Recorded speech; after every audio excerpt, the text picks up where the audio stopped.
set to commissioning the USS Sioux City with your host, Tim Seaman. Hello, and thanks for joining us. I'm Tim Seaman.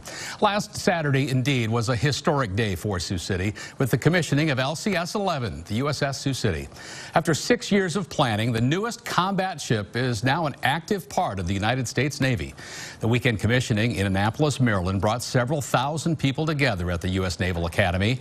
I had the opportunity to be there as well, along with about 500 Siouxlanders who all witnessed this once-in-a-lifetime event.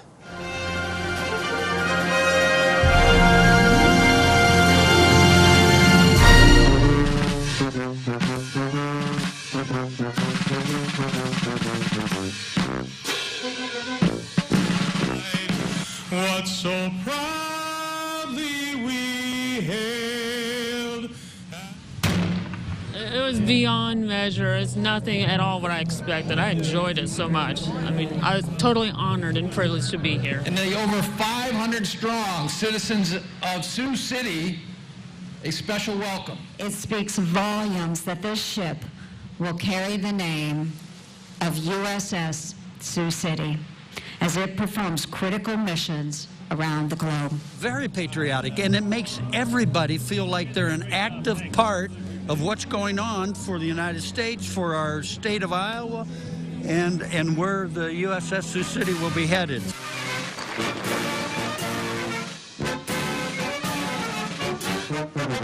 Our ship is the first to carry our name, Sioux City, a community enriched with military service, American pride, and family values. A community that has embraced this ship and her crew as one of their own.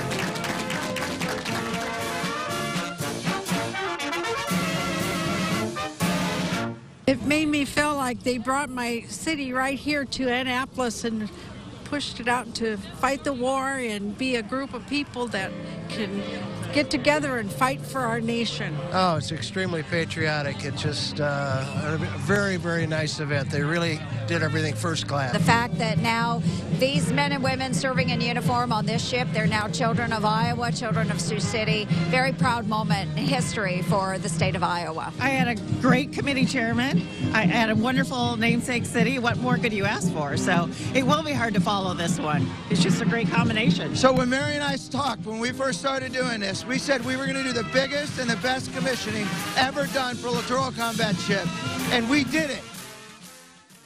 That was Sioux City's own Kevin Keene singing the national anthem. The massive 378-foot-long naval ship is named after Sioux City in part because of our patriotic, hardworking citizens. The ship's commander, James Malone, took time during the ceremony to thank the ship's namesake for many years of support. Thank you to the namesake city, Sioux City, for welcoming us with open arms, making us feel like we're a part of your city each and every time we have visited. We are proud to sail in your name. Iowa U.S. Senator Joni Ernst providing the featured comments for that ceremony. Annapolis Mayor Gavin Buckley, the Undersecretary of the Navy, and several others all joining in the program.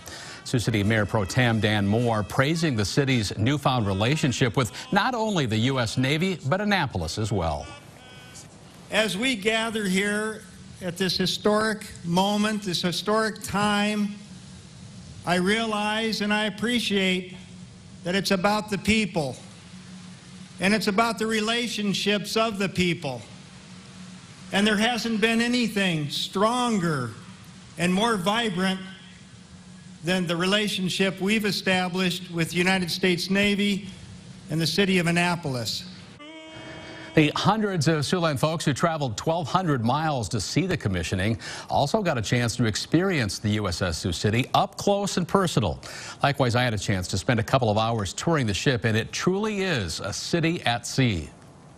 And I will say that this was the first ship to get through the Great Lakes without a major breakdown. The Sioux City is indeed a city at sea. I know we got some folks from Sioux City out here. I appreciate you guys making that trip. Made up of over 100 miles of electrical and fiber cable, 1,000 pounds of aluminum, and 2,000 pounds of steel. The ship covers 4 floors, and its control center, the bridge, is most impressive. And surprisingly, only 3 sailors will work this space. Automation means smaller number of crew members on board. So we rely on cameras to man our. Cameras essentially replace men and women in the space. The Sioux City carries a crew of 75. Getting from point A to point B means navigating tiny hallways, steep stairs, and always watching out for your head. Littoral combat ships are designed for close-to-shore, shallow water combat. 40-foot high-speed boats will deploy through this bay when duty calls. Whether we're chasing drug runners in the South American area, or if we're chasing smugglers over in the Persian Gulf, they're looking to be able for us to get in, drop them off quickly, and get out quickly under the cover of darkness without being detected. 6 months at a time or more, this is home for the men and women of the Sioux City. But the accommodations aren't what you and I would enjoy. 2 men or women rely on these berthing compartments to get some shut-eye. Quarters are more like dimes here. Like the Exos, it's actually very spacious, so it is very comfortable on board. You know, your legacy ship, you know, other ships you normally would be in a larger berthing with a few more folks, and so having a 2-person stateroom for most of the crew is very nice.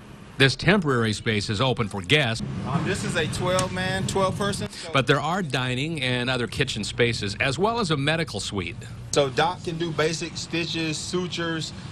If it came down to it, he could pull a tooth, I should say, or teeth, depending on how bad it is, right? The ship's firepower was obvious once we made our way to the deck. This is a 57-millimeter gun. Close to shore, we're, looking at enemy helicopters that we might have to shoot down that are attempting to locate us and give away our position. We're not able to conduct naval surface fire support like other ships such as destroyers or cruisers just because of the range of our gun. Commander Lewis tells me that he can get from end to end of the Sioux City in about a minute or so. I spent close to 2 hours, wide-eyed and walking the small passageways of this ship, and easily could spend 2 more. That was Commander Chavius Lewis leading our tour that day. The event's, of course, very special for everyone in attendance, but especially so for the midshipmen lucky enough to be invited. And that included 2 with a Sioux City connection. I caught up with Bishop Heelan graduate Sam McGowan and former North High student Natalie Wender. Not that long ago, Samantha McGowan and Natalie Wender were leading a carefree life that comes with high school. I'm thinking specifically of the north side, like Hy-Vee, Casey's, Walmart, like all right there. After accepting an appointment to the U.S. Naval Academy, that changed. Wender is a first-class senior who recently learned she'll serve as a surface warfare officer. McGowan is about halfway through her freshman year and is what's known as a plebe. I love it here. It was an awesome transition from high school into college, and having everyone here for the USS Sioux City commissioning is really awesome. It's like having a little bit of home here. So formative in terms of just my own development personally and then professionally. I think I've learned and grown into like a lot of skills that I normally would never have had. This may be the Naval Academy, but because of shallow waters, big ships almost never get to the sea wall.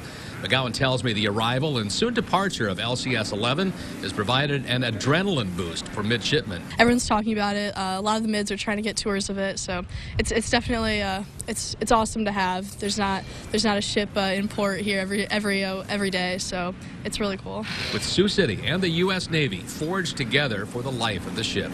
They've got the Iowa mids, and I think the Nebraska and South Dakota mids are going as well, so it'll be really cool. Definitely a different experience that we're all looking forward to. Didn't matter who you talked to, everybody walked away impressed. It was well worth it after coming out here to see this, and I think it'll be, for all Siouxland, will be worthwhile. Probably the best part of it was the combat stuff up in the front windows where you could see, and the like the wind speeds and the direction it was. I thought that was really cool. Of course, the commissioning very meaningful for all of those folks, especially the young ladies whose naval careers are just getting started. Also special for those who have already served. The events at Annapolis equally moving for them, and I had a chance to catch up with a couple of veterans who were looking forward to getting back to the Naval Yard and talk to them about the patriotic events ahead. There's the USS Sioux City right here. Last year for Veterans Day, I wore my flight jacket and I had my flight suit on, so all the patients got to see me in my naval flight suit. Sioux City's Dr. Jeff Kellogg served 8 years in the U.S. Navy and can't wait to return to his roots. For us to get this is a pretty big deal. The opportunity to go back to the Naval Academy, see the Naval Academy.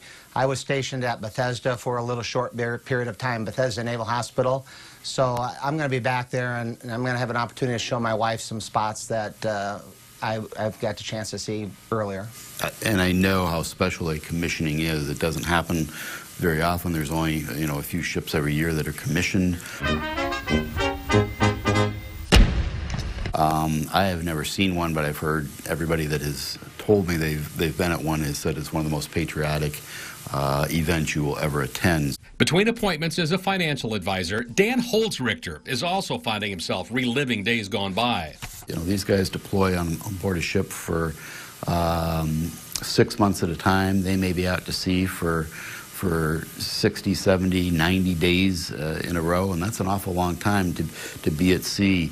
And your city, your hometown, and where you went to school and that huge tie come together.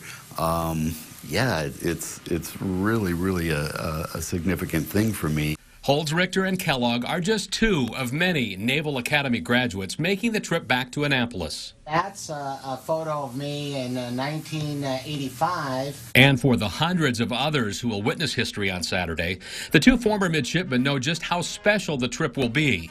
Well, the history, I mean, when you look at Annapolis, when the first 13 colonies developed, Annapolis was the very first state capital.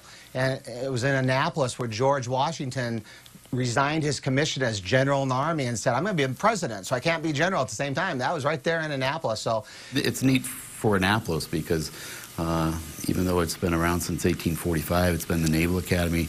They haven't had a ship commission there at least in 100 years that they've gone back. Neat doesn't begin to describe the lifelong relationship these men have with the military. The Navy creed calls for a commitment to excellence and fair treatment of all. That's something Kellogg and Holzrichter say they look to share as long as the USS Sioux City is at sea. So that was one of the things I thought about when I heard about the USS Sioux City and the commissioning, that it really is the lifetime of the ship, that we will be connected with that ship and hopefully helping it and having a great rapport with them.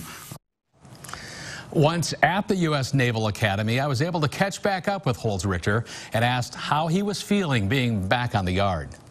Well, when you go through here and your education's paid and you feel kind of a debt to pay back because it, not only for the education but just to set you up with all the discipline that you learn here, the lifestyle that you learn here that takes you through life, and most people do very well after they leave here, whether they stay in the Navy or the Marine Corps or not. So to give something back means a lot, and it's always special when you come back here.